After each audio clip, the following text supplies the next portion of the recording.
Welcome to our Sisters Corner podcast. We're bridging the gap between literature and healing. I'm Kenyatta. I'm Diamond. We believe where two or three are gathered, we'll get into everything in between: friendship, healing, and literature.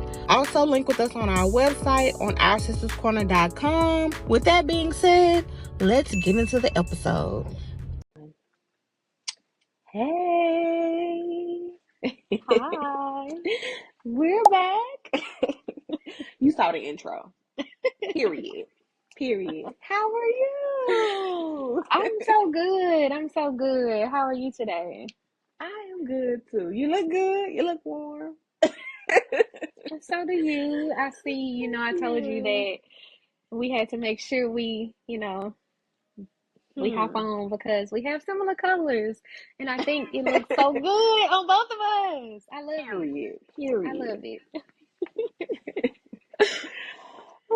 We are so excited to get back into our book reviews, and none other than Jackal. We will do our final book review for the year of 2024. Yes.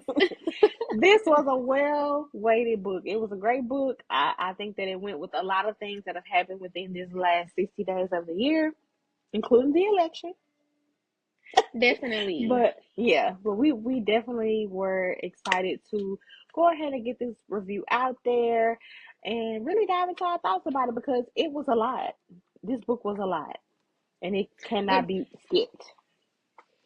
No, it really was. I think we both mentioned how we think the author does a really great job of blending horror and real life. And I look forward to us diving into this because, as we always say, the books don't miss. And no matter when the book was written or what time period it covers, there's something that we can relate to in today's time. So, yeah. Definitely. And in further ado, not to miss your name, we are going over Jackal by Erin E. Adams. Yes. Okay. We can give a little quick synopsis about what the book is about for the people that have not read the book yet and that are planning to read it. So, Jackal is a psychological thriller, and it's set in Johnstown, Pennsylvania, and we follow Liz, a young black woman who heads back to her hometown to attend her best friend's wedding. And the story just unfolds from there, and just her having to go back home to solve a mystery that she did not plan to solve. Yes. And that mystery pretty much helped her face herself, the race issue in her town, and just so many things within her lifetime that had been building up and it had been like reflecting back to herself, the things that she needed to address within herself. So this was a great book, like no cap. This was a great book. Yes. Okay. And some of the key things that were within this story, as we talked about, what we just recently kind of mentioned, it was racial trauma and fear. Another two were identity and survival. And yes. So within those themes from the book review, these were a few things that were written about it. One of the most powerful themes in Jackal is how Adam uses the horror genre to explore racial trauma.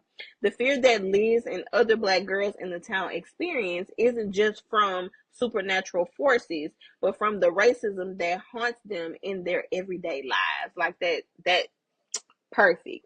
Because when I tell you how this story unfolds, it had me clutching my pearls. Clutching my pearls. The entire time. It was so filled with suspense. It kept you wondering, like, who is this? What is this? So I am excited for us to dive into the questions and everything. I ain't gonna even hold you though. Like, what is this? Who is this? Really had me, because I could not figure out who the villain was. Like, this is the first story / could be a movie. I'm just saying. But this is the first one that we've ever did that I was like, I don't know who the villain is. Is it you? Like, I was confused with Liz. Like, who is the villain? And then when we find out that is not even completely like a whole person. I'm still confused. I ain't gonna even lie, Aaron.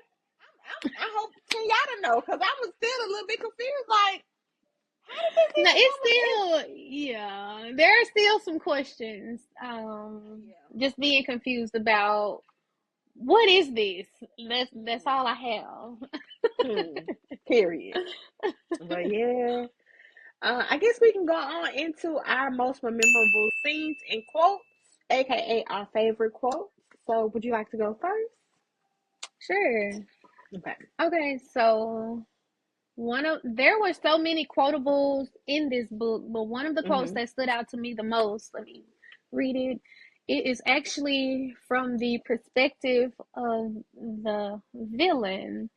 Mhm. Um, it is actually told by the villain with the perspective of one of the victims. Yeah. Mm. He Mhm. he the quote reads, "A luxury of girlhood is being able to play on other people's anxieties without consequence. If you make a girl cry, you must be sorry. If a girl offers you an imaginary phone, you answer it. If a girl reaches for your hand, you take it. In womanhood, all of those exchanges become contingent on her ability to pay a price. Sometimes the toll is exacted with no regard for the willingness of the woman." End quote. Mm. And I think we know that, like as women, we know that, but to hear Mhm. it from the perspective of a man, an evil person, and to just see that this is something that is known by some people, it was just so chilling. Mm. It was so chilling to read. Hmm. And it's I think this, true. yeah, it's very It's much true, and I true. think that if I'm not mistaken, besides the Heaven and Earth grocery store, this was one of our first books where we, well, if not the first, in a slim few, where we got to see the perspective of the villain, and we got to hear the villain's voice and experience the villain's emotions and thought process. Usually it's kind of like unknown. You don't know why this person decided to be the villain. And I think Mm-hmm. that was also partly in because it was two villains in the Heaven and Earth grocery store. Read that book, we read it as well. There's a review of. But yeah, I think that this book, I know you said that a lot as we were reading and we would recap and we would talk about how we felt about it. You would say that it was just a lot to stomach hearing the villain's um, perspective and emotions and desires and stuff like that. And I think that this was the first one where it was like in depth, like he was a part of he was the story. He was the main character The too. thread, he was embedded into the fibers of the community. Um, Hmm. I want to know your favorite quote so we can get into the questions. I don't want to give too much Okay, away okay, too soon, but oh my okay, goodness. okay. All right, so I have two favorite quotes. They kind of go hand in hand. They are from different characters, Okay. but they go hand in hand with the point of you'll hear in the quotes.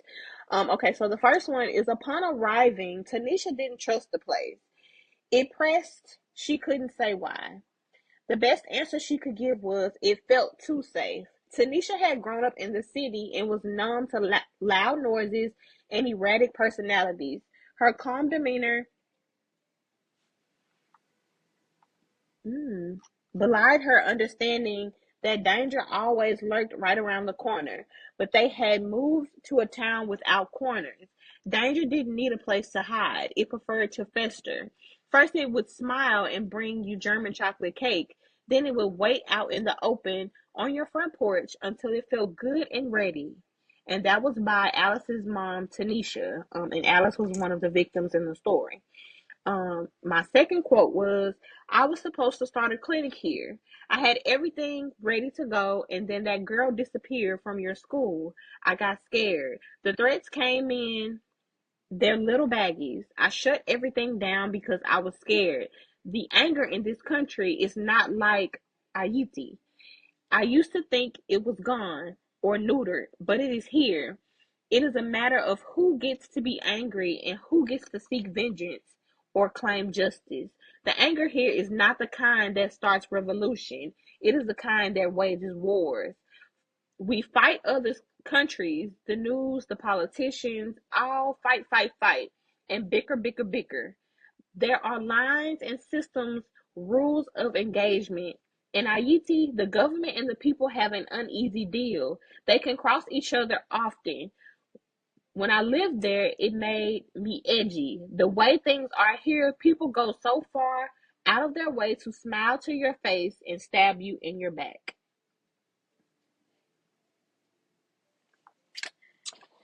Now, that quote was by Liz's mom. And I heard that quote first, my first listen through.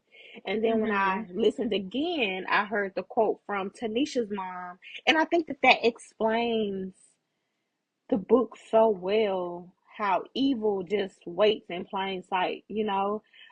It is kind of funny here in the US. I guess I'm saying the US because how the character talks about it in other countries is not like that. If I don't like you, I don't deal with you. If I got a problem with you, you're gonna know it's on sight. It's not that treacherous kind of manipulative play thing. But it really just made me think about that we deal with these type of forces daily. I mean, we're from Mississippi, you know what I'm saying? Um, so Yes. it's just it's a certain type of understanding that I can keep you close but not too close. You know, I can trust you but not too much because you might be the person who has the knife to stab me in the back. And I really love those two quotes. I thought they went hand in hand together to explain one of the themes in the story.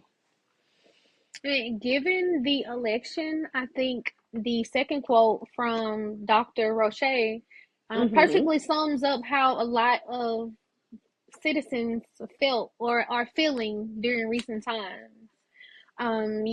The We 82? are used to not yes, the 92 Oh, definitely 92? feel the way because it is just something that is known that I kind of expect people to smile in my face and to stab me in the back, or not have my best interest at heart, Yeah, which is unfortunate, but it it's is. true.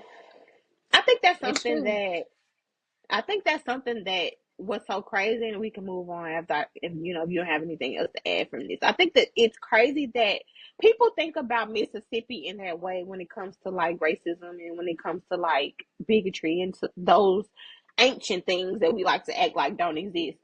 They think that that's just Mississippi or the South, and whole time it's the whole country, and we found out it's everywhere.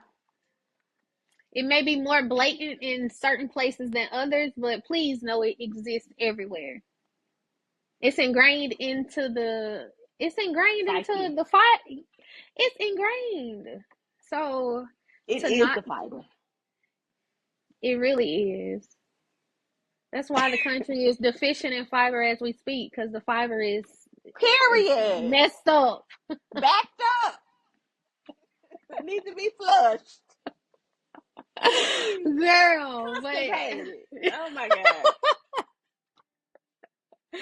you are a funny lady. But yes, I think that's how a lot of us feel. Just like her mom gave the perfect. She summed it up perfectly. Yeah. Just what it feels like to be black in America. Thank you, Dr. Roche. All right. So You those were ready? some really good quotes.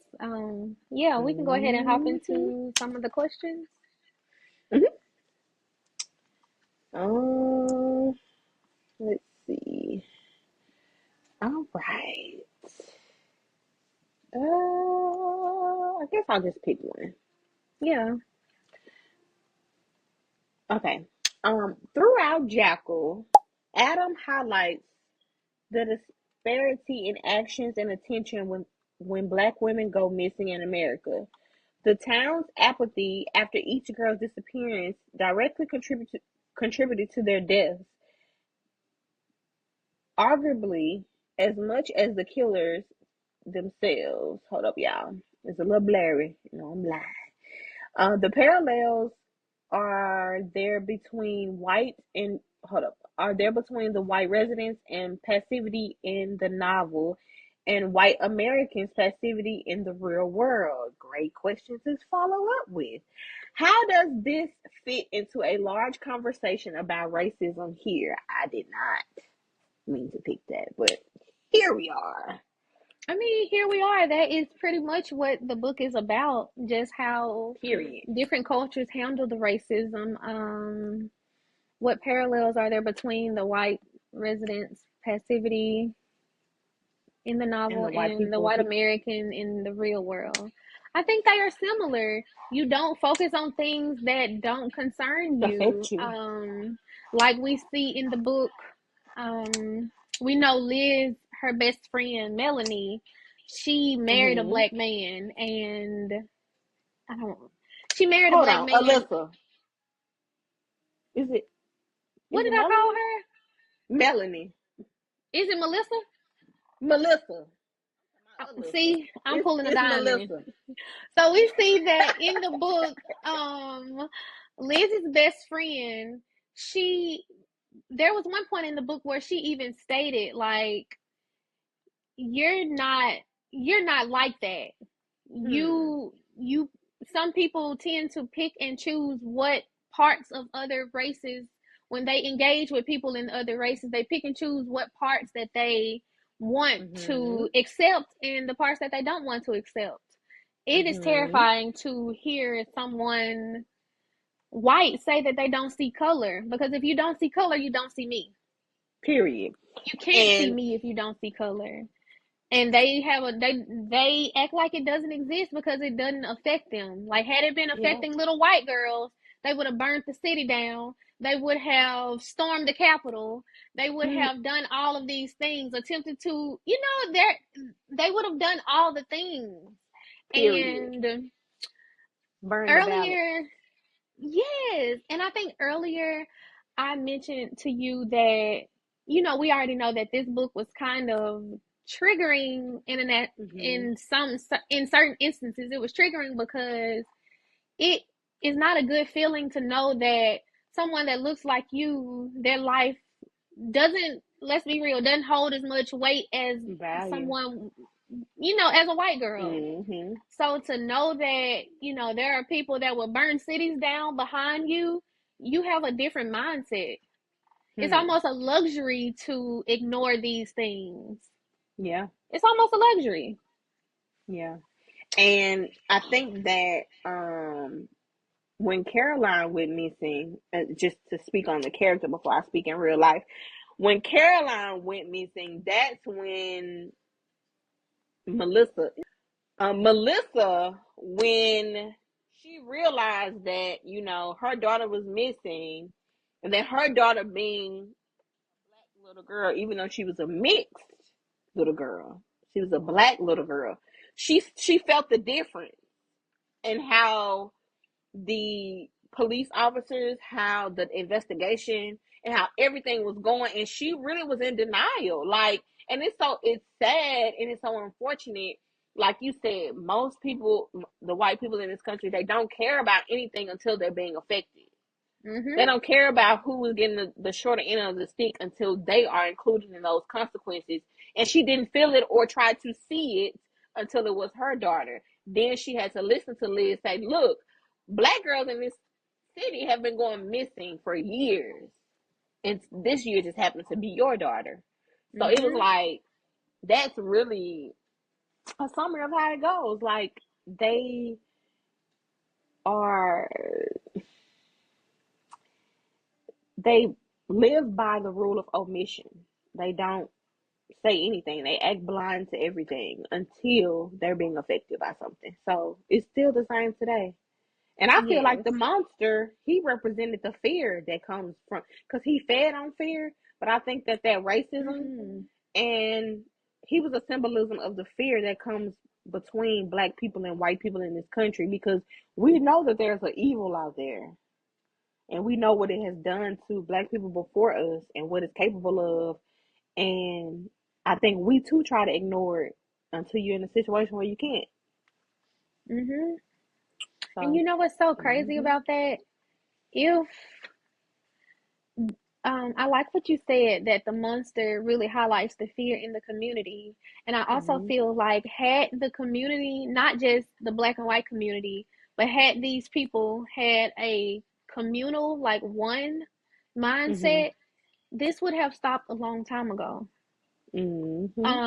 If we know that, I feel like when you're part of a community, you have a responsibility to that For community. the others. Mhm. You have a responsibility to it. So if you know that you being vocal about this could have saved someone, if you know that you have the power to do something, you should do it.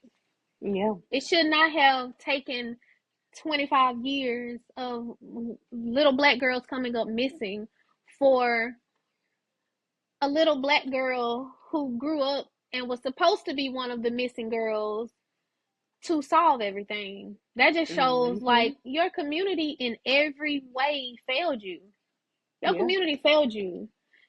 To turn a blind eye to it, the white community, they turned a blind eye to it. They act like it didn't exist.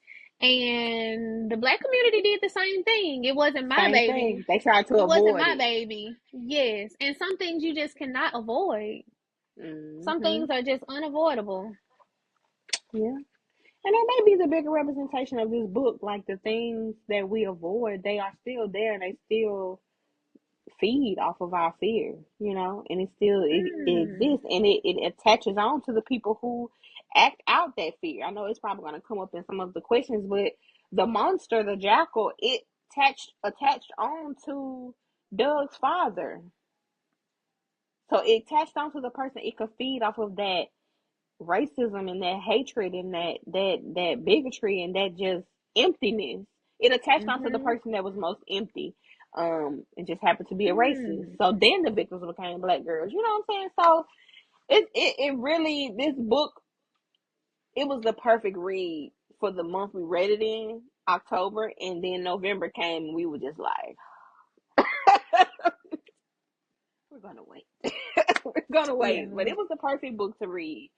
Um and it definitely is Yeah, a it really parallel was. to today. But yeah, you can go and you can pick another one if you don't have anything to add. No, Or I if you was do. gonna say I enjoyed this. Mm-hmm. Normally I have you are the thriller mystery girl, so I have been trying to step into your world a little more, and Mm-hmm. I enjoyed it. I did. Like I said, it was still Yeah. a tough read, just because it was so close to reality. Mm-hmm. Still a great book though. Okay. Okay, it's not just people who are suspects in this book, though. When did you first start to think something supernatural might be involved? What was your first theory? So I thought something supernatural was involved. I wouldn't. When did I?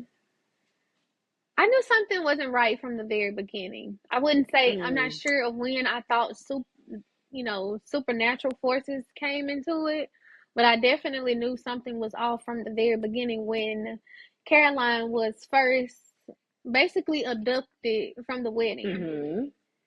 Like when they got to talking about like how it happened, how it was planned for her to be with Liz and for Liz to feel like it was her fault, to the Mm-hmm. candle, to the flickering of the candle flame, even catching Caroline's attention. So I don't know when the supernatural aspect came into it for me, but it was all from the beginning. Like these people were, I just thought it was, I don't know, crazy people because who's hiding in trees trying to catch little black kids? Like who's doing Hmm. that? So I just knew something was off So from the beginning. What about you? I don't think I really realized it was supernatural, and I had to pull it up to to know what it was. But um, until we got to the chapter about the flood at Okay. the end, where the little girl goes into the woods and she sees the spirit, Jackal or whatever, and she's not afraid, and Jackal Mm, didn't know what to do because he feeds okay. off of the fear. So I realized then that it was something supernatural because they explained in that chapter how part of Lucy stays with the Jackal and part I of the remember Jackal that. goes with Lucy, and it was kind of like this energy exchange, but he couldn't get her because she wasn't afraid. Wasn't she offering him things and asking him Yeah, and, questions? and she She was kept very coming back. curious. Yeah, she kept coming back. So I realized then that we're not dealing with a human. I think it was little Yeah. tidbits over and over. Like once, and when it tells us it's this dog who takes on the form of the father who the body of the father who passed or whatever, and could shapeshift. I realized at the beginning when Caroline went missing, Liz thinks that she sees a dog in the woods. And then she says that it Mm. transforms into something else. She was like, maybe my eyes are playing And she tricks was on trying me. to shake. Okay, I do remember that. It was the shadow.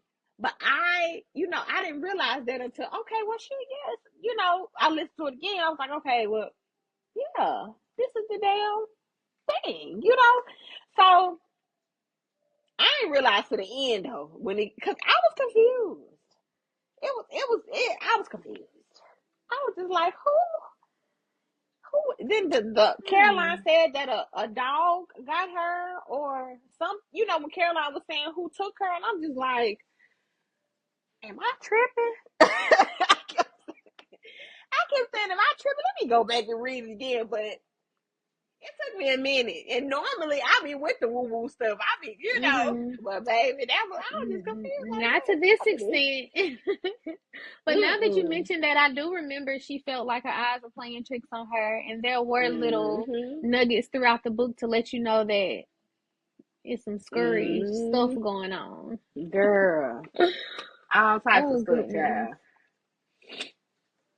Okay, so from Melissa's father to Nick, there are a lot of potential suspects in the story. Who was your first suspect, and who was your last, and why? Hmm.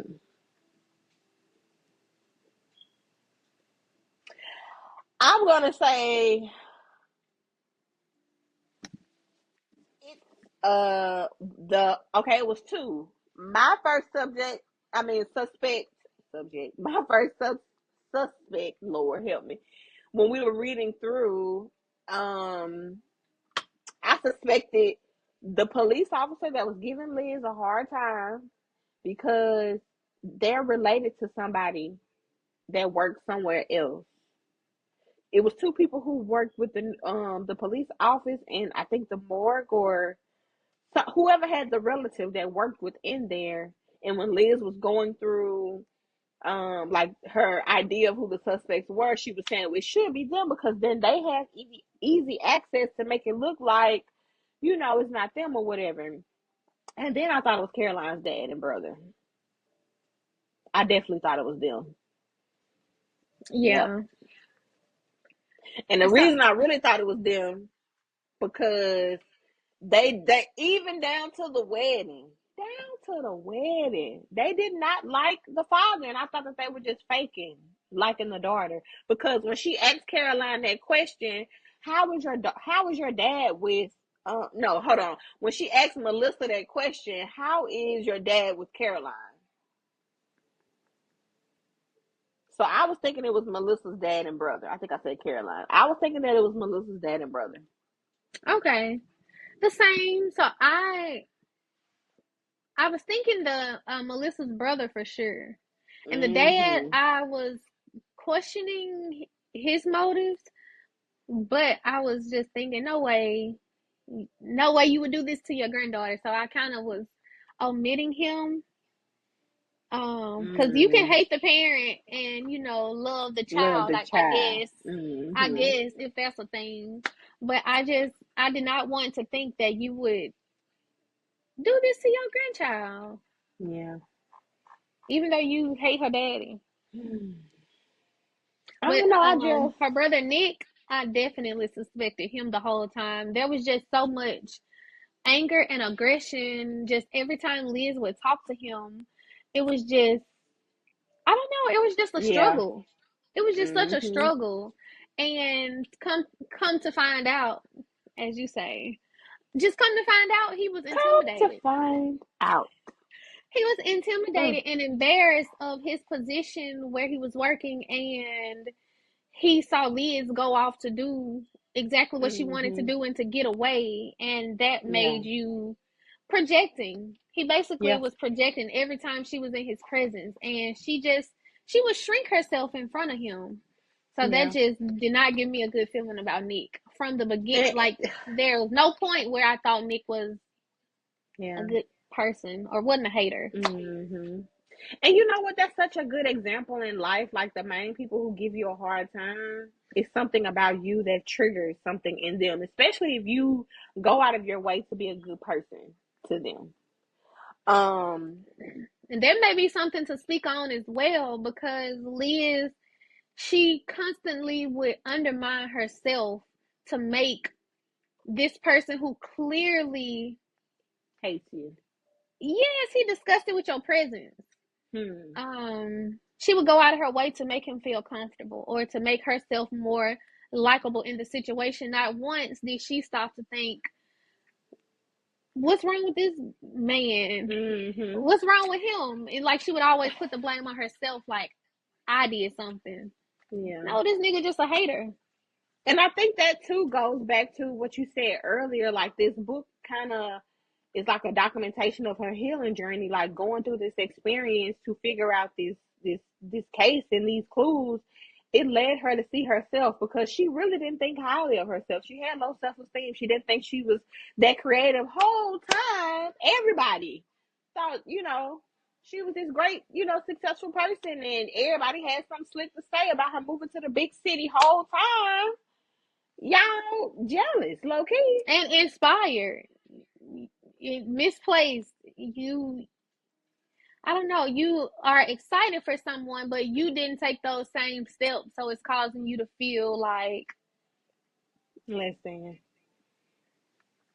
Mm-hmm. And I think I keep saying this, but another reason why this book was so good and so kind of touchy is because I feel like I relate to Liz. I relate to points in my life where I feel like I'm not deserving of some things, or Yeah. questioning if I am supposed to be in this space when I work to Mm-hmm. get in this space. So Mm-hmm. just see, it was frustrating. As I was reading it, Liz was frustrating me because it's like, girl, why?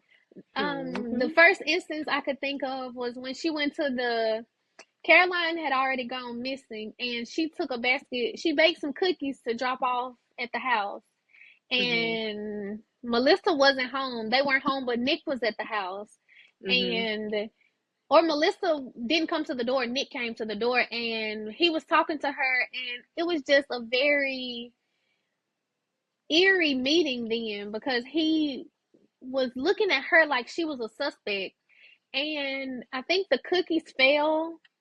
Mm-hmm. The cookies ended up hitting the ground, and just the mental image I got of her just picking those cookies up, and just, I don't know, I really can't explain it, but just seeing her Mm-hmm. mentally seeing her get down there and pick those cookies up. Fuck, fuck you and them cookies, because I'm Period. With a here out left the one. kindness of my heart to help my friend. Like, how dare you try to play in my face like this? But on the Mm-hmm. flip side of that, that's just who she is as a person, like a good caring Yeah. person. And had she not been a caring person, she I think when she dropped the cookie, she saw different cigarette butts on the floor, on the ground, so she was able to like get more clues to piece her story together. So I guess that Mm-hmm. works in her favor in that way. But in that moment, I was just so frustrated, like, why do you continue letting this man talk to you any kind of way, or just treat you any kind of Mm-hmm. way? But yes. All of them, girl. Top to bottom. Every single one of them would have had. They would have heard from me. Without a doubt. Without a doubt. Adam spotlights two tragic events in Johnstown: the widely publicized Johnstown flood of 1889 and the lesser-known Great Banishment of 1923, amidst racial tension of the early 20th century when Black communities were being uprooted and or destroyed during the East St. Louis riot of 1917 and the Tulsa massacre of 1921. How do you think the disastrous flood might have laid the groundwork for racial division in Johnstown? Did you already know the history of these cities? If not, has this changed your perspective? Okay, so initially I was not aware of the flood of Me either. Johnstown of 1889. Um, so learning about that, it made sense where it made sense for for me to better understand why families were located where they were. If you were in Mhm. the low grounds, it was evident that you did not, you came from a certain economic background. You don't have it. Mhm. You don't have the Mhm. luxury of moving uphill to not worry about that. And I think Mhm. Liz mom, she moved them to a more affluent neighborhood, so that wasn't something she Mhm. had to experience. And when you read the book, just you would see as she was going through school, she kind of felt out of place because she wasn't located where all the other Black people were. Like she was up the Mhm. hill. So Mhm. it gave me a little more clarity as to why things were the way they were in the city. Yeah, I agree. They've definitely set it up where Black people knew that they were isolated, even being what they call it, you were in the valley or you were up on the hill. So of course, if a flood happens, where is it gonna happen? In the valley. I think that these two things kind of point out like location and disastrous things happening to certain locations. It kind of points out a dynamic in most cities though, because you can look at many cities around the world, hell, everywhere. The Black people who have less or not at a higher economic standpoint, they're gonna live in the lesserly, you know, the marginalized areas. They're gonna live in the areas with less access. They're gonna live in the areas that are a bit more run down and don't really Yes. have um the things that they need. And of course, those who are on a higher economic playing field, it's it's going to be evident that they have the advantage. I think that was a big Mhm. difference that showed between which played against her, but Keisha's family lived down the hill, but somehow they got Keisha into the school from up the hill. So she thought she was playing a game. You know what I'm saying? She came from a different environment and she learned a certain way that, white people were and people who lived in this era were, not even just white people, but and she tried to use those tactics against them and it kind of played against her because nobody else was even playing a game. It made me think about that when she said that and I was like, But I did not know about either of these before this story, but it definitely shows that not much changed from 1917 until 2017. So when the story is set Yes. place. So yeah, things were pretty much set in stone. For where you landed was where you stayed. Mhm. You just mentioned Keisha earlier. So the Mhm. next question, Keisha believed that there was only space for one successful Black person in her school. Right before her death, she had a change of heart when she sees Liz in the woods. Where do you think her way of thinking originated, and how could their lives have been different if Keisha and Liz had a chance to be friends? Her parents. She made it very clear that her parents told her there could only be one Black girl. You know what? Let's pause.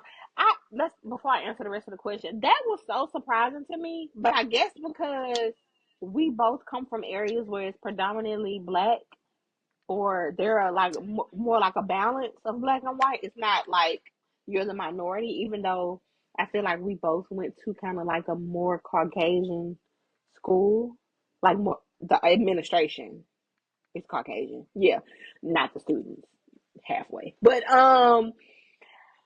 that was so surprising to me because I had never heard of that type of mindset. Now I know that people talk about that in white collar business, like when you get up into um This wanting to work in climbing a corporate corporate, ladder, yeah, there's only corporate ladder and stuff like.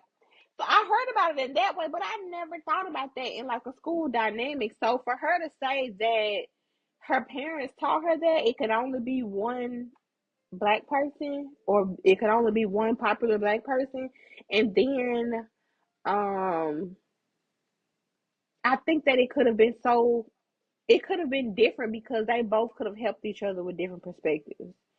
They I both could agree. have had like a bigger picture of what it means to be black in this type of environment. No, I completely agree with you. When you said that, I just thought of something. It makes me Mhm. think of how two things. Keisha really came from a lack mindset because Mhm. I don't have to be the only one, or you don't have to lack so I can have. Mhm. Um, Two things can exist. We can both be that it girls in Mhm. sync. And Period.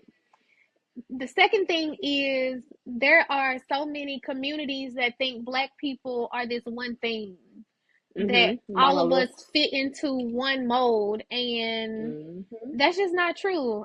We see it with them because they could have been a dynamic duo. Period. Had they both had different things that made them wonderful, like wonderful young girls. Like they could have definitely helped each other shine a little more, and learn themselves a little more. And so you definitely see this lack mindset act ultimately. Help her come to her demise Yes, it really did. because It really did. she was so eager to be secretive with Chris. She was so eager to leave the party and go off to their hidden place, and you know, then she gets caught by, the Jackal, and it's like it's no longer a game. You know what I'm saying? It's no longer a game anymore. It's no longer which, as the question stated, she reached out for Liz because it's like we could help each other in this situation. I'm in danger, you can help me, or I can help you because I see you're lost. And then she was there when Liz got injured. So that's something that is not included in that part of the story, but Liz talks about it at the end. But it's like she really realized too late that, you know, she didn't have to be the only black girl, and that you being alone, um, two is better than one. But I also was Yes. about to say, you said something, the lack mindset. Ironically, what's so funny about her lack mindset is that she came from the valley. So her parents instilled in her that she could be the only black girl when she's coming into this new environment. Like, why would you? And it's kind of like a crabs in a bucket type of mentality. I'm glad that I got my daughter out to get into a better space for a better education, but you put her in an environment to compete with other people who look like her rather than allying together and taking over. Yeah. I think I know I speak about community and things all the time, and I think it is important. So I Mm-hmm. really get where that mindset comes from, just wanting to make sure your I want to make sure my things are straight before I can reach out and help somebody else. Because if that person isn't, if your hand isn't out, if you're not ready to receive this, otherwise I would be dragging you along, forcing you to do something, forcing you to be part of this community that you don't desire to. So I think it's just having to find a fine balance between that, because I know that everyone doesn't have that mindset. And we see it with her family. Like everybody doesn't have that mindset. But had you had that mindset from the beginning, I guess hindsight is always 2020. Because we had that Mm-hmm. mindset from the beginning, this wouldn't even be a conversation. Keisha would still, Mm-hmm. she would have Be with still, she us. would have lived through it. Hmm. And you know, it makes me think about the Heaven and Earth grocery store when we talked about. I know this is another book, but we talked about when people of color get to higher places and then they turn their back on those who lifted them up. It just made me think about that. Like, I wish that we didn't have that mindset, but unfortunately, sometimes that Yeah. And we're I victims. think that's just gonna be a part of some people's makeup. Like, I won't Hmm. put all of us in one box and say, you know, Yeah, yeah, everybody's I like agree. that, because that's not true. But some people, their true colors and their initial motives and stuff start to show, Hmm. because you can only hide Yeah, that for so long. that's true. That is true. Okie dokie.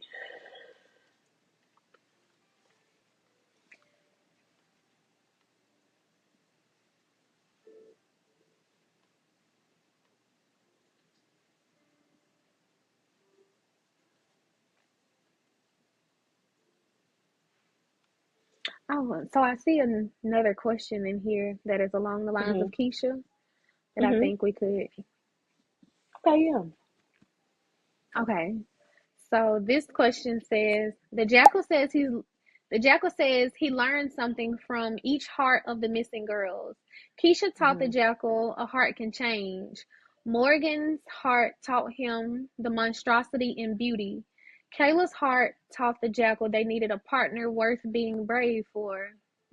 That was probably the one of the saddest ones to me. Brittany's heart taught him about hunger. When Jack poured all of these gifts into Liz, she denies them. What do you believe is the meaning behind each gift? And would you have been able to deny Jack? Hmm. Um,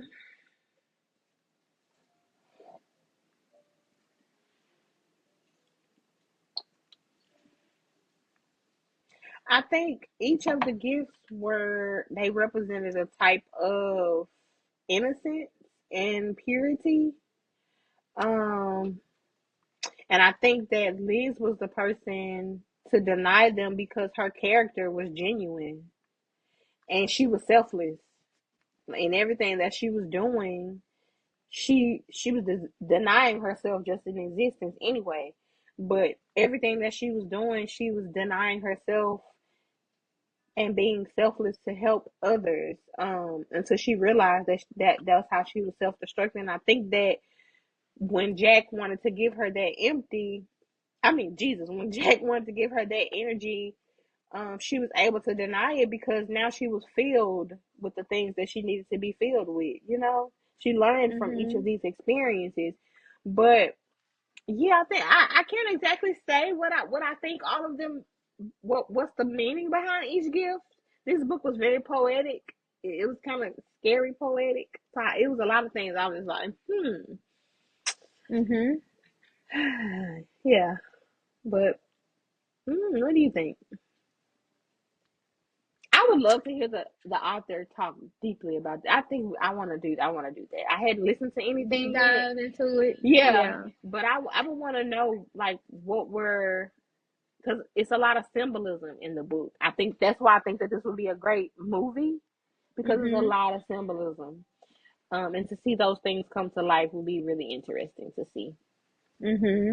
So, what do you I think? agree.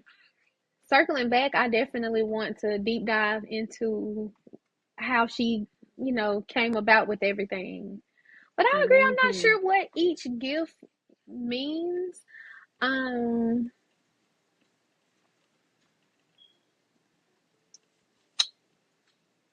I'm not sure what each gift means. I do know that I don't know, I guess learning something different about each one. Brittany's heart taught him about hunger. Kayla's heart taught the jackal they needed a partner worth being brave for.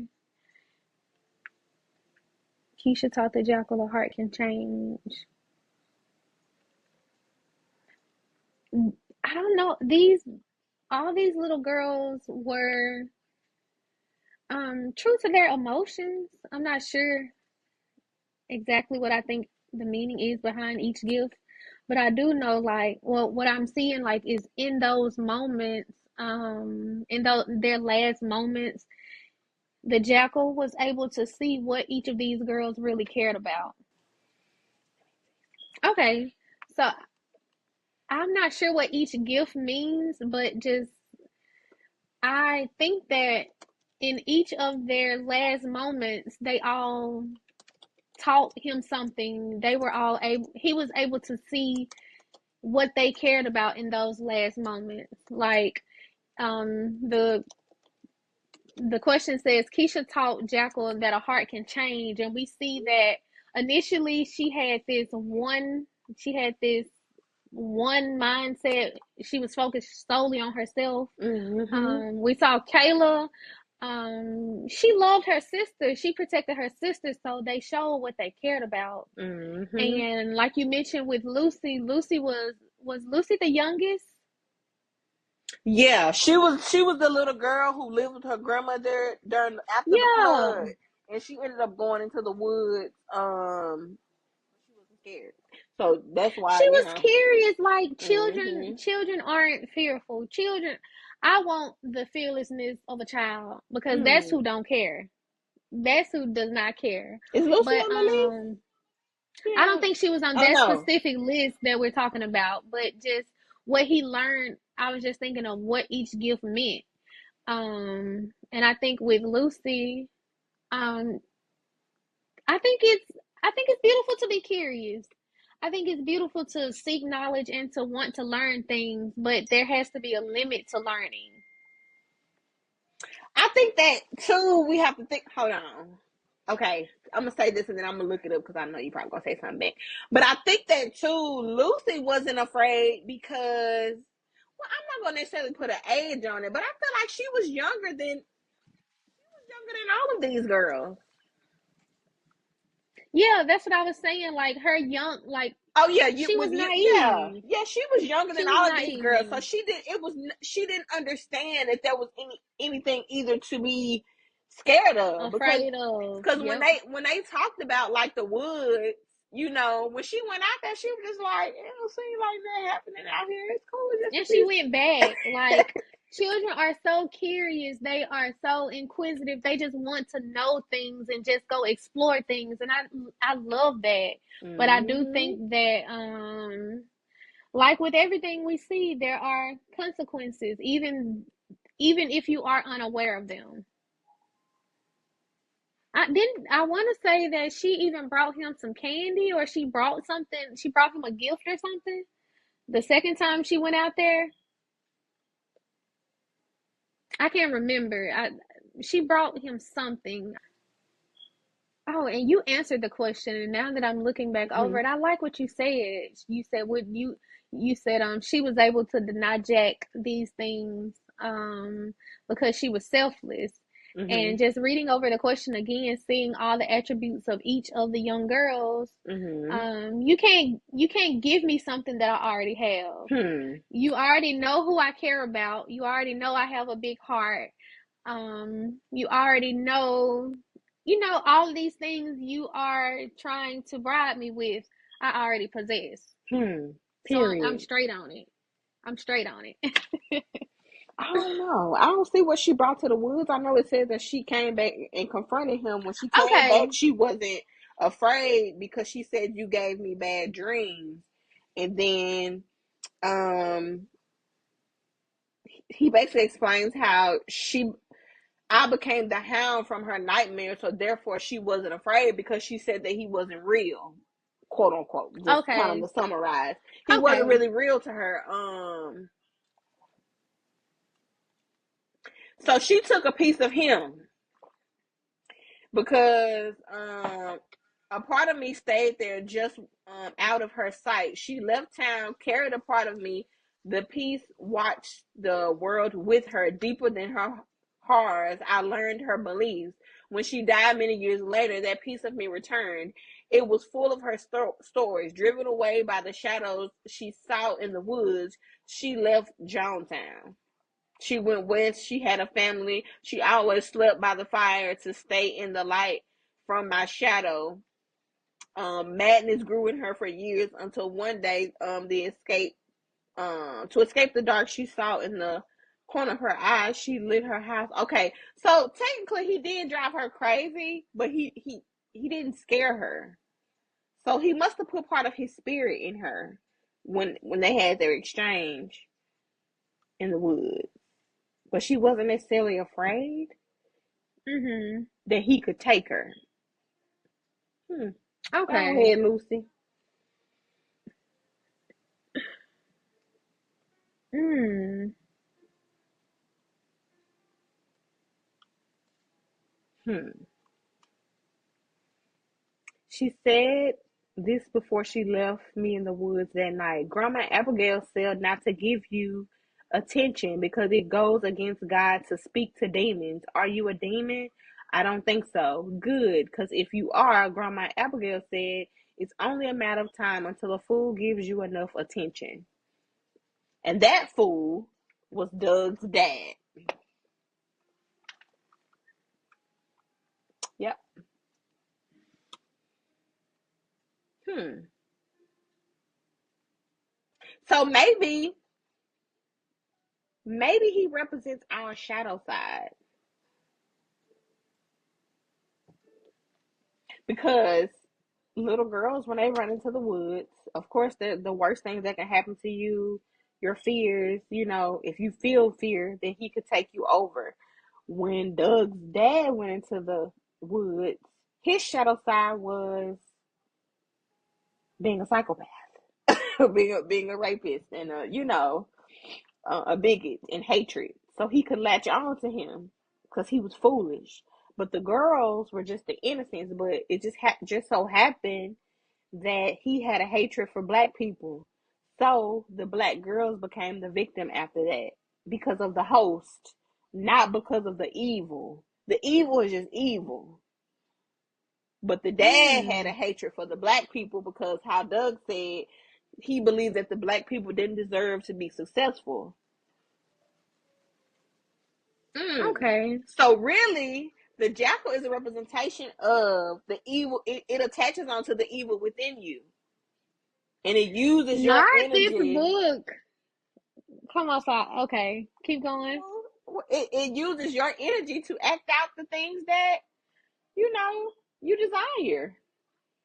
If it's fear, then it's So, fear. If it's evil, then it's evil. Like the father was filled with emptiness. Like I guess he was filled with what would you call it? A predator. That's the word. Predator type of energy. He wanted to be the predator, and the jackal's energy just latched on to mm-hmm. him. Hmm. And it talked about that When at you one said, point, I think, because it said the father had certain things he wanted to do. I don't know. We can't get into it now. We'll be all day. no, but I can understand, like, if you are white and you aren't as successful as you thought you would be or you should be, or if things in your life are kind of on a downward spiral, but these niggas up the hill living good, eating good, silver spoons, that I could understand. Black women in the U.S., the 92%, the most. I could understand why you would, you feel away because I have this white skin that makes me superior. You don't have it. How are you better off? That's a terrible mindset and it's very predatory. And I think a lot of people think like that. Yeah. A lot of people around us, and not necessarily just here, but a lot of people in this country Wow. have that same mindset. And if I don't have it, I want you to suffer in some kind of way. I I want want to your say family to something. suffer. I want to say something, but it's too left field. It's too much of a tin hat. But just know, we know. We We know. know. As you were explaining about Doug's dad a moment ago, I had a thought. So is the jackal I don't know. I was relating the Jackal Mhm. and Kendrick's new album. Is this Mhm. reincarnated? I don't know. I need to listen to it. You gotta go listen to it because you know that's when you said he was talking about Lucifer and everything. Mhm. So I guess we'll circle back once you listen to the album because you gotta catch up. Man, but I But this was such a good book. when I tell you this book was like, it had so many layers. Aaron, you ate, okay? You ate down, Yes. sis. It had so many Mhm. layers, and I knew when I got to that quote at the end, and then, can you hear me? Well, I knew when I got to that quote at the end, and then the election happened, and it's ironic that we didn't record at the end of One second. October. You knew we weren't recording Uh, at the end of the month. That's why we didn't record. Okay, I when we didn't record at the end of the month, and then the election happened, and I literally sat back and thought about the book. It was just like it was just kind of Yes. crazy how the book. And we always say we never miss, y'all. We We don't really don't miss. ever miss. We don't miss. I know that when we started this book club, we were intentional about it being therapeutic for each of us. Like, we really doing this for fun. Y'all just happen to get a little healing out of it too. But every time that we read something, it's the time to read it. And I feel Yes. like it was so intentional, a little procrastination. Not gonna give it all to intent. It was so intentional that we kind of paused at this book because this is like the end of the year energy. Yeah. It's like a light bulb came on where we realize, like, we have to take care of ourselves. We have to. And it's not to abandon anybody else, but we abandon ourselves when we're at the Yes, it forefront. is. Yes, Okay, it it is is. to abandon everybody else. But we Yes. realize that we have been abandoning ourselves trying to, can you hold my hand? Can we hold hands? Like, damn, don't nobody want to hold my hand. I'm gonna hold my own damn hand. I'm gonna hold my own damn hand. I'm gonna hold your hand. Yeah, Yes. that's it. And it's like, girl, Yes. please. But I So think that this I book was perfect for that. I agree with you. When we did not record during, right before the election and just reflecting around that time and just the heaviness that we were feeling collectively around that time, I was really grateful for it because not to, like you said, not to blame it all on intention. Um, it was too Everything else came much. It was together. a lot. It was a lot to process because we know that we're reading a fictional book, but for it to feel so real and just we see the jackal. Period. We see the jackal. And if we didn't see it, we saw it on the If first you, Thursday. Was it Tuesday? yep. First Tuesday of November. We saw it. If Hmm. we had been missing it, we couldn't miss it after that. It was blatant. And It's too loud to that miss.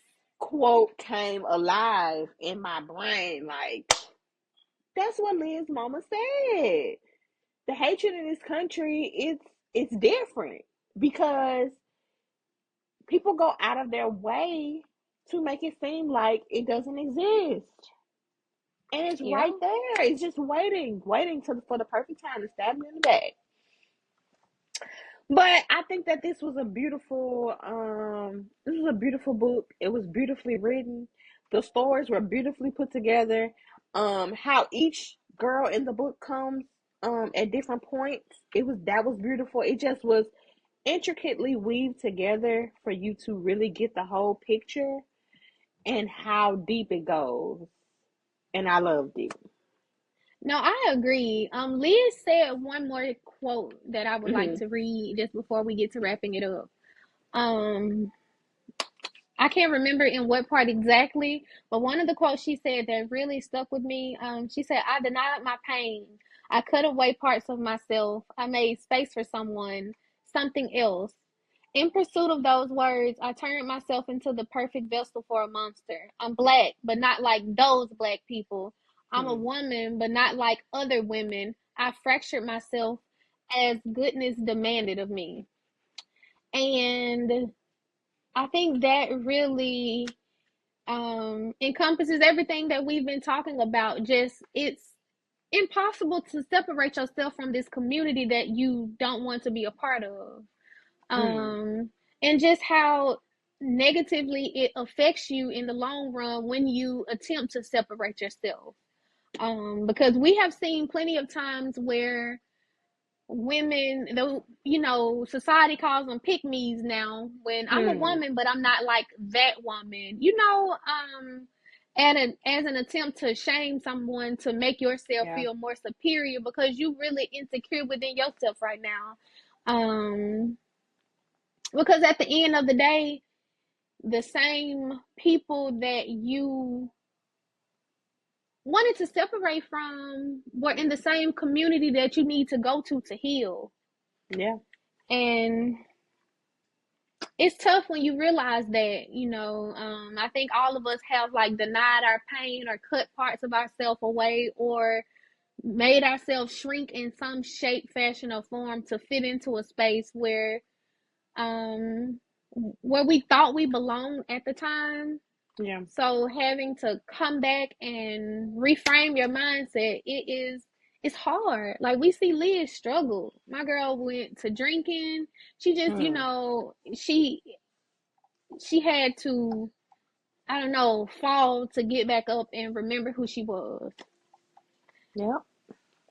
And that's why I said this book, we really were able to just see the main character grow and just feel so relatable. Just relate to the main character so much because Hmm. I think we've all experienced that to some extent.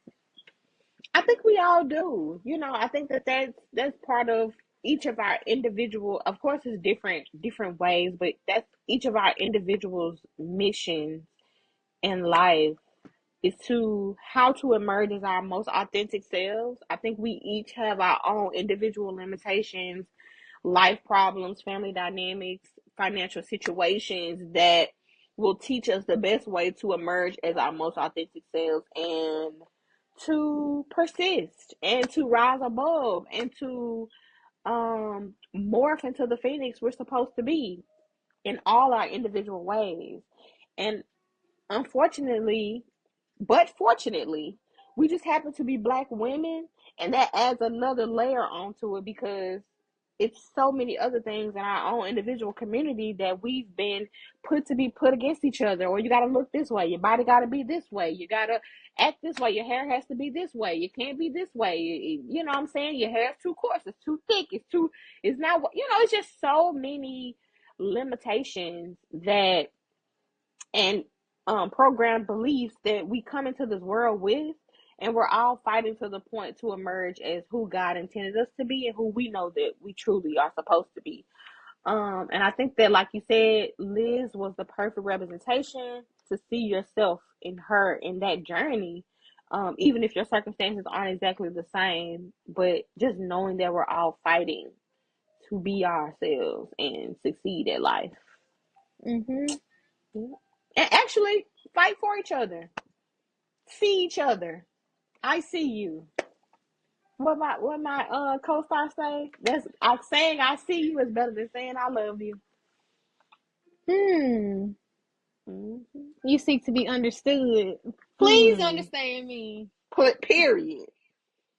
And it's just so unfortunate that like in the book, African Americans who are in these areas of marginalized communities or trying to assimilate to whiteness or white collarness or a cleaner aesthetic or just non-black things, we lose touch with our own culture, and we lose touch of our identity when we do that, and when we deny ourselves and we literally say that we can't see ourselves and that you are better, and it shouldn't be that way.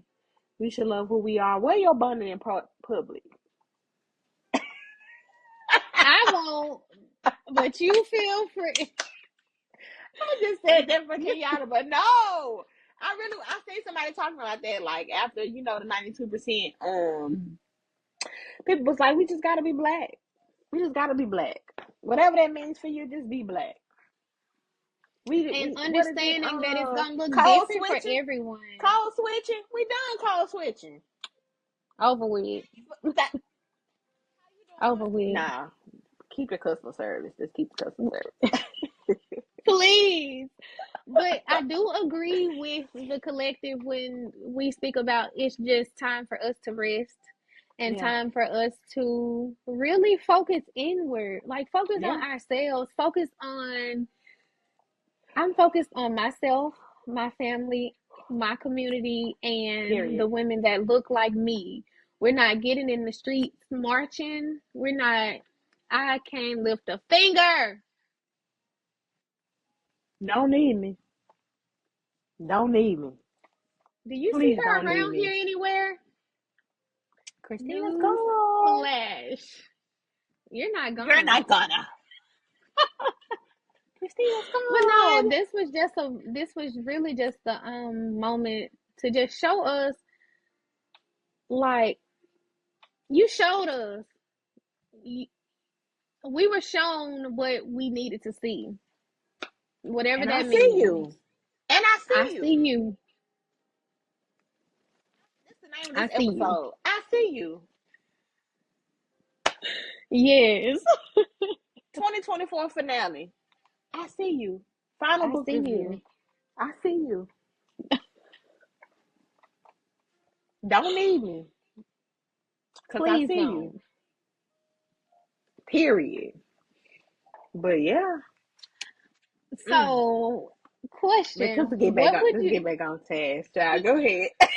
what would you rate this book overall? Did I have anything that I did not like? Were these real little girls? This wasn't a true story. Okay. I had to just say that. Okay, mm,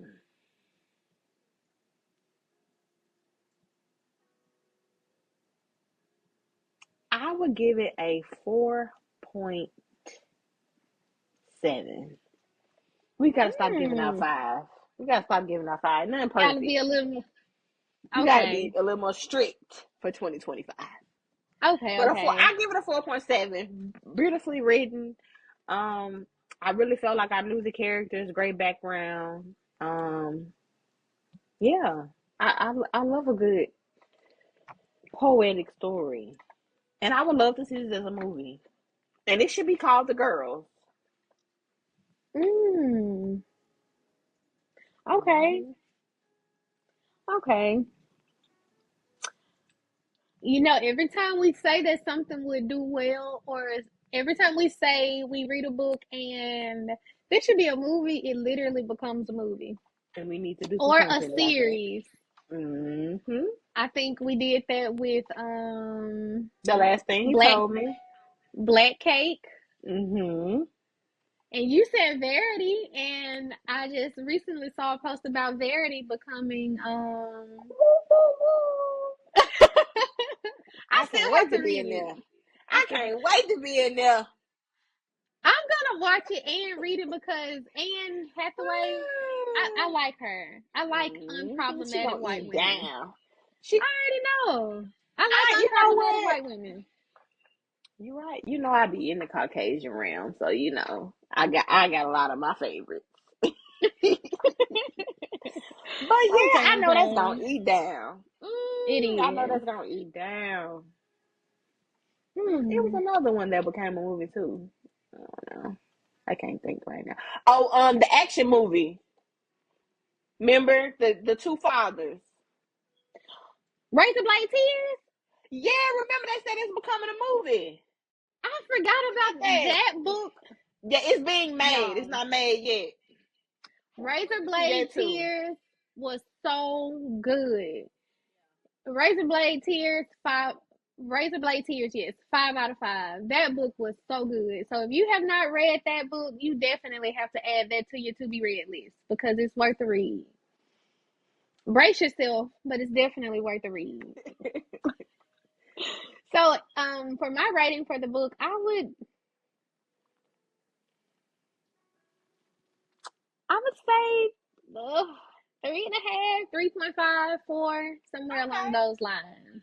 Okay. So I thoroughly enjoyed the book. I really did. I like when I can relate to characters or when the Mhm. characters, speak on blackness or whatever Mhm. that looks like for them. And I enjoy that. Um, I do think some of the characters, it was frustrating to read, just seeing Mhm. how how little Liz thought of herself in some points of the book frustrated me Mhm. so bad, to let people talk to you a certain way or kind of bully you around or like not stand your ground in Mhm. certain moments. I can understand it, but it it pissed me off. I was Mhm. pissed off some parts of the book. I did not like the, it's more of a character thing. Okay. Yeah. Mel's family, I wasn't a fan of her family, and I almost wasn't a fan of her. This sounds Yeah. so terrible, but it really took, God, I don't know how to word this any other way, but it really took Mel to experience tragedy for me Feel sorry for her. to understand where she was coming from. I'm not Yeah. gonna say feel bad because I wouldn't wish that on nobody, but Yeah. um, it's just, I hate to see when people are just blatantly blind or ignorant to things because they don't want to think about that. Hmm. Um, and I do think just the supernatural aspect of it was a bit much for me. Mhm. But I do understand it, how spirits can attach to you and take hold over you and Mhm. take control. So I do understand that. Hmm. So I would give it a Mhm. 4. I would say a Okay. 4. Because I do, Deserve. now that I'm speaking about it, it is almost biblical Yeah. and a very elevated spiritual point or spiritual aspect for it now that I'm saying it out loud. But That's why I believe. That's hmm, why I would want to hear from the author. Like, I feel like a lot of things weren't really literal. It was a lot of spiritual things, and I would want her to further examine why she wrote it that way. Cause still to this day, I'm confused about the jackal. But and I'm gonna give it to you. I forgot 2 things. I forgot that Mel actually died in the book. Mhm. I forgot all about that. Yeah, she Mhm. died so her daughter could live. So it was really ironic for her to not see color in the beginning of the book, but Mhm. to see color Die at for the end of the book. die for one of the girls. Mm. Mhm. And the other thing that I noticed, that Liz was so not trusting for every character in the book but the one she needed to be.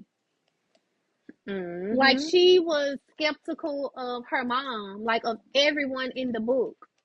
She Mhm. questioned everyone's motive but one person, and that That person ultimately turned out to be the the op. killer. But you know what? At the beginning, when she met him, she said that he seemed childlike. So I think that she related to him in a way because it was certain mannerisms that he had where she was saying he doesn't like to be micromanaged. Because she kind of trauma bonded with him a little bit. That's what She yeah, had sympathy for him because she felt like they had kind of like similar like his boss similarities was. and characters. And the Yeah, I whole remember time she, he manipulated her. and he did that on purpose. Yeah, Like, because he I said he played understand. into it. He didn't even want to help her. He was like, but she kept asking. And that also made me think of, you, yes, you have these timid mannerisms, and I see your bosses being controlling over you. You still a police. You still in the department. You're still downtown at the police station. So automatically there's a level of trust that I don't have for you, that And I you have will enough not have for access you. to ruin me because he put her DNA at the damn scene. So And you ain't then too took much of a all the little boy. evidence and ruined the evidence. So you play into whatever narrative benefits you. Mm-hmm. Definitely But that. But But yes, yeah, overall, this was such a great book. And I would mhm. say a 4. Okay, okay. I definitely enjoyed it. I think that anybody that's looking for an interesting thriller, cliffhangers, if you're listening to this, then you already know who did it, but it's still a good read. But It is. yeah, I think that this book is it's one of the ones that have you think that makes you think. And it Yes. confronts real life events, racism. So it honestly, this is one of the ones that I wouldn't have even naturally picked because I don't even be liking civil rights, racism essay. I don't even be that ain't even in my listen. Yeah. But I'm glad I told you I want to get more into that next year. Go against my fears. Okay. Get into some of the things I would normally gravitate towards. Mhm. And I think this is a good start. I feel Yeah. like this was the mixture of what both of us like in books because Mhm. I love a historical fiction or a historical nonfiction, Mhm. and you bring the thriller aspect to it with the mystery, the trying Mhm. to figure out Mhm. who done it. The woo So I think woo. this was a perfect collab of all the It stuff that we like. was. That was a perfect book to end the year on. It was a I perfect think so mixture of too. who we are and what we like to read. Ain't Yes. that a coinky dink? Yes. So I'm excited to go into next year and all of the themes and topics and books that we're going to discuss next year. We have so many hopes and goals for Yeah. the book club and podcast. And we may share some of that on our next episode, which will be the final recap of 2024.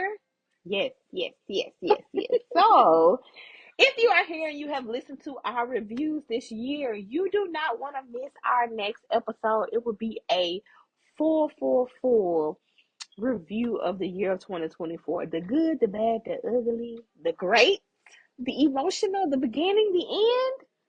Yes, The all the things. everything. The All the everything. things. Yes. All things Sisters Corner 2024. Yes, But because we are yeah, truly bridging the gap between literature and healing. between literature and healing. Period. Nah, I think this a hood sign, so we can't use that one. What is it? What would be a You book? know we millennials. You know we the older, the millennials because the kids Man, do what? what they do. I don't even know how Please to get do out of that. here. That's Oh no, gang signs. it literally is gang signs. Like Like this, who came up with this? I can't. I can't. Do this even feel No, like love? it I come up with this. It's this. does not. It feels so forced. But this feels like Man, love. This feels like love. This is ease. because you can bring it to your chest and it like, please, Gen Z, sit down. But yeah, I think we have gotten to the closing of our episode. Did you want to tell us a little bit about our butterfly letters that we don't have today for the new year? Send them in for the new, or you can send some in for next week too. Mhm. Okay, so this week we actually don't have a butterfly letter, but I do Mhm. want to just explain what the butterfly letter segment is. So for future references, feel free to submit your butterfly letters and give your people their flowers while they're still here. So, in our butterfly letter segment, this is a segment where we take time to celebrate the special people who have made a positive impact in our lives. And we always say that a butterfly does not see its own wings, but everyone else does. And you may not Mhm. see how wonderful you are, but others do. So each week we'll highlight someone who has uplifted, inspired, or supported us, and we want to extend that invitation to you guys. So if there's someone in your life who deserves recognition, someone you just want to celebrate and thank for the role that they play in your life, submit your butterfly letters and we would love to read them on our show to let them know how special you are to them. And if you are a shy girl, that's okay too. because we can, you can submit your letter anonymously and you don't have to leave a name or anything. You can just be specific about that in the email and we will honor those requests. So, yeah, let's Mm-hmm. spread some love and recognition and give our people their flowers while they are here to receive them. Yes.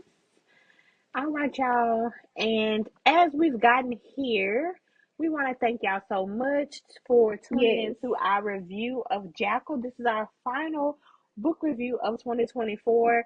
We ask that you like, comment, and subscribe on our YouTube channel and on the podcast platforms. Give us 5 stars because we are 5 stars. Yes. Okay. Cue the Gotti. But yeah, thank y'all so much for tuning in. Follow us on all of our social media. And yeah, like she said, send in those butterfly letters. We would love to read them. And we're going to catch y'all next episode. Bye. Bye.